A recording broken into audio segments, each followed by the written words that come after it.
Lady Charmaine, and my guests today are back with their second season starring their 6 little bundles of joy. We are watching their children grow up right before our eyes as they take their journey through the terrible twos. And they're here today to talk about their second season of their hit reality show on the OWN network entitled The 6 Little McGhee's. Help me welcome Mom Mia and Dad Rozonno McGhee back to the show. Hey, how you doing? Hello. Thank you for having us. Girl, it is amazing watching your children grow right before our eyes on television, from seeing the picture on Facebook to you making an introduction on Oprah and then seeing your first season, now the second season. I got to ask y'all, how do you do it? We take it one day at a time. That's the truth. Absolutely one day at a time. Yeah. Now, go ahead, Rhea. Go ahead. No, I was just going to say, I just give all glory to God, truthfully. Hey, look, amen. Now, what is it like for both of you to raise 6 kids, work, and do it all in front of the cameras at the same time? Well, really, we don't know any difference with kids. We never had the pleasure of having just one child at a time. So this is all we know. Now, as far as with the TV show and, owning our own business, that's another thing. That's all, right now. This is part of our life. It's a part of our life. There's no other way for us to have a functional life without our own business. We've been fired. I'm just going to be honest with you. We've been fired several times because we always get calls from the daycare. We need flexibility. Now, as far as the show, though, it's an amazing experience. There's a lot of memories and records being made. Mm-hmm. That's how we see it. Yeah. That's a great way to look at it. It's like a documentary of your life and your children's life, and something they can look back on and see their life documented. I never looked at it like that. Exactly. That's how we see it. Documented on the Oprah Winfrey Network. Okay. A big old plug right there. Now, are the cameras with you all 24 hours a day, or do you have a taping schedule because, with the kids' schedule? Oh, yeah. It's definitely a taping schedule. We, usually it starts really early, maybe 5, 6 in the morning, so maybe 5 or 6 at night. Sometimes if they start late, then they'll end late. Okay. But that's the schedule. You want to know one of my funniest episodes? Oh, my goodness. I was talking to my assistant about it. And every time I think about it, was the episode that the kids came in and there was no food on the table. Me and my husband were like, my God, it was like somebody just died just because there was no food. That is my favorite. That is the truth in our household. We are we're a systematic family. It is not done. And that way, every day, the kids have a fit. They don't like change too much. And really, with all this stuff going on, me neither. And I noticed that because even Ro, you were doing something really sweet for Mia for Valentine's Day. You had the king crab legs boiling on the stove, had your pink shirt on, and Mia come home with the kids. Poor Olivia was sick. And she had to keep them in the van because there was no food on the table until she put food on that table. That let me know you got a strict system going on in your house. You know what? What was you thinking? You know what? When you're in love, you really don't think of a schedule, but it's always in the back of your mind. That works. But Mia, she don't like me saying this, but she is my boo. She's my wife. I love her, and I didn't want to miss that day for the world. I'm your boo. Yeah, you're my boo. That's just so sweet. What a moment on the show. But you did a great job with the roses. You had the chocolate. That was so sweet. Now, I do want to know, Mia, did you guys ever get a chance to go on that, get that cabin that you wanted to get?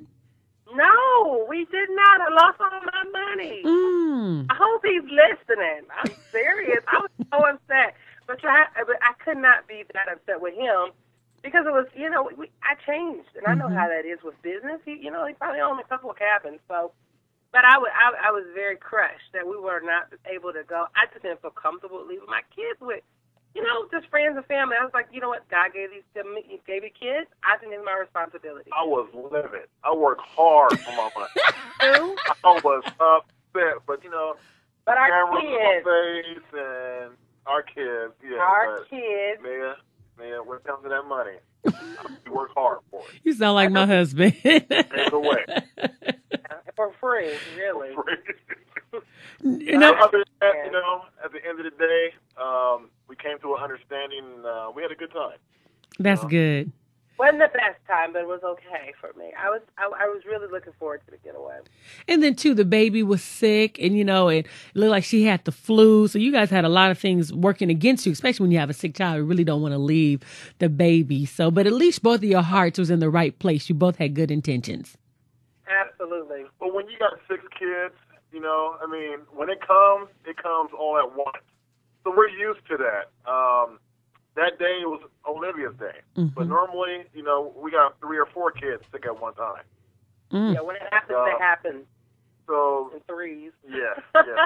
Well, it happens in 3. Well, at least you both get it done all at one time. But you guys actually have to do a lot of things, basically times 6, like swimming, teaching the kids how to swim, getting 6 bathing suits. So everything you all have to do, teaching them how to swim. Now, how are they coming along? Do they know how to swim now? Oh, my gosh. Well, I would say they know how to, they're kind of used to the water. They are used to the water. They're not afraid of the water. That's what my goal was in taking them to swim lessons. I just wanted them to not be afraid of the water. Yeah. So, but yeah, they're coming along. They know how to, put their head underwater. They're not afraid of that. Hold their breath. They're really moving right along. And as they get older, we're going to take them more often. That's good. That's the goal. Because, what they say about black people in water, especially women in their hair. Oh, yeah. If you notice, I don't think that one black woman stuck her head in the water. My girlfriend, she has a pool built in her backyard. She calls it the black woman pool. She says she has she built almost like stools in there for her to sit in the water, but her hair doesn't get wet. She said, this is my black woman pool. So. So true. But I don't mind, going natural is a beautiful thing. For some, not for me. Now my sister, she's natural. She's great. I'm good. Yeah, exactly. Now, for both of you, what has been your biggest challenge with your kids turning 2 years old? Because, they're walking now, learning how to talk. And that's when we start seeing the personalities really develop. What's been your biggest challenge? My biggest challenge is when my daughters, they know how to soften me up. They have a tendency of getting smart with me. I'm like, hold up, are these your first words? Like coming out the womb telling daddy off. That's not cool. I get so frustrated, and it's like I'm trying to balance that out because I don't want to be partial towards the girls and boys. He is. He's definitely partial. He does not discipline the girls whatsoever. I'm like, you better get with them, girls. They're too much. My daughter's there say, Daddy, walk away. Just walk away, Daddy. Be quiet. Just like. And he walks away. And I just walk away. So you listen to them. Hardest part for me is definitely they're more independent and they're more opinionated. Mm-hmm. So that's hard to deal with. Independence is great, but then it comes with that opinion. It comes all at once. All 6 of them. Yeah, especially with the girls. They're like, I don't want to wear that, Mommy. I don't like that, Mommy. Mm-hmm, mm-hmm. And I'm like, oh, my God, you're only 2. And it's now, every morning. Yeah. Now they're 3. They just turned 3, but yeah. It's a challenge. Those are good. Those are girls for you. And Rozonno, I wanted to ask you about, I know you had to let an employee go because you had to go back to a house and you had to do the carpet and find out that you could actually take that stain out. Have you found any reliable employees since then? Absolutely. As of right now, we grew. We probably got, as far as carpet cleaners, we have 4 carpet cleaners. We got 4 carpet cleaners, and they're all awesome guys. Every last one of them. And, of course, I changed my style up a little bit. I realized these guys need micromanaged. That's not my style, but, when it comes to your money and you want to make sure these guys are doing it right, you got to make sure you're on top of it, making sure they do it. Because the thing is, we're growing so fast that he can't do it all by himself. That's the problem. Mm-hmm. We have slow periods. Like wintertime is usually a lot slower, but he can't do it all by himself, though. But it's all about a team. Like here at the shop, we got a team. And we got some bigger accounts. All together, we've probably got like 20 employees right now. Yeah, we have floor techs and cleaning techs and janitorial people and stuff like that. So we're doing.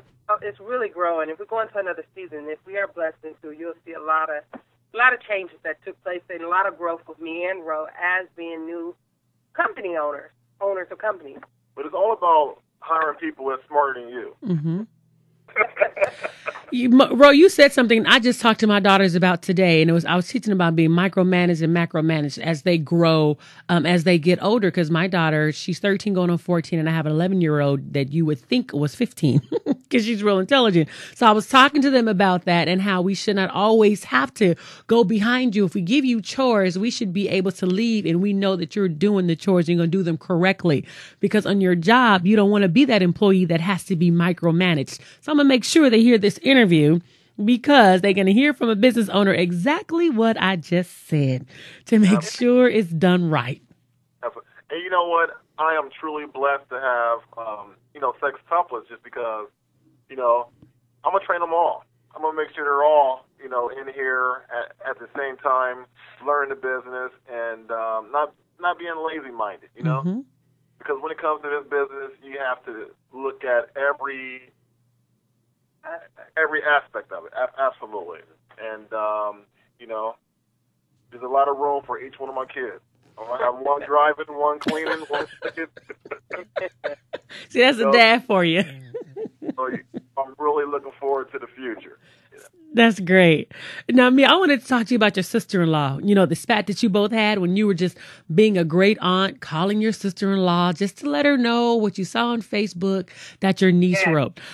I know you were not expecting that reaction from her. Why did she really blow up? Because I was really surprised watching the show. And I'm like, I don't know if they did some cuts and edits, but I was so shocked because I would want to know what my child was doing.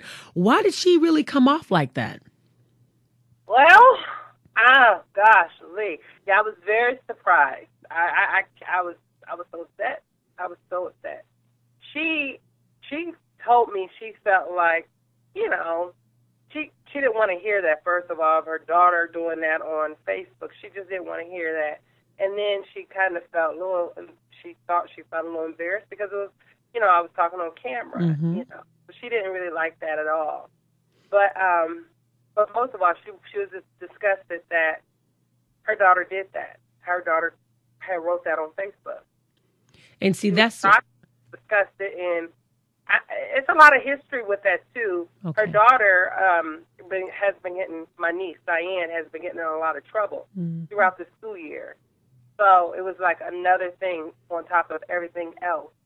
It was like a ton of bricks coming down on her. Okay. She didn't like it. It was embarrassing. On TV, it was embarrassing because it was on Facebook. It was embarrassing to her family and friends. It was just embarrassment. Okay, because that's what I wanted to ask you. It seemed like there was more behind it. Was it because you called her and you were on camera and she just shut down because she was already embarrassed? And you answered my question, Yeah. Okay, because I was like, that was a real fly off the handle. But yeah, you are kind of embarrassed, especially when it's dealing with your pastor. And that's a whole nother one. That's why I was surprised about that. Diane's usually a good girl, but she's 15, about to turn 16. Going through that age. She's going through that age where it's like, for me, she's smelling herself. You got to work together to make sure we catch her before we lose her, and that's how I see it. Okay. And I would want somebody to do that to me with my kids. Mm-hmm, mm-hmm. I wouldn't react like that. But, I mean, she's a single mom, and I respect her greatly. She does a wonderful job with her girls. But, she can do all she can with just being a single mom, and I think all of that, just dealing with the history of Diane recently, actually. Just last year, school year, getting calls from the principal. She actually stayed over my house for 2 weeks. Mm-hmm. So, because it was just her and her mother just kept getting into it. Yeah. But, it was just a lot going on with that. And on top of the camera and Facebook, that exposure just wasn't good for her. She didn't like it. Well, I want to know, can we expect to see a season 3? Because I got to see and watch how the children grow. Because it is so hilarious to me just watching 6 children at one time get up in the morning, look downstairs to make sure food is on the table. They are serious about their stuff. I'm telling you. They're like little people. Keep us on our toes for sure. I tell you, if there's a season 3, my daughters will need etiquette classes. Because, they're telling me off. I don't know what it is. I don't know if mom's talking to them. Oh, no. I hope and I pray with you that it is a season 3. We'll see, though. Yeah. Okay. everyone tuning in on OWN on Saturday night. And you got to tweet with Mia. Mia, she's on Twitter, you know.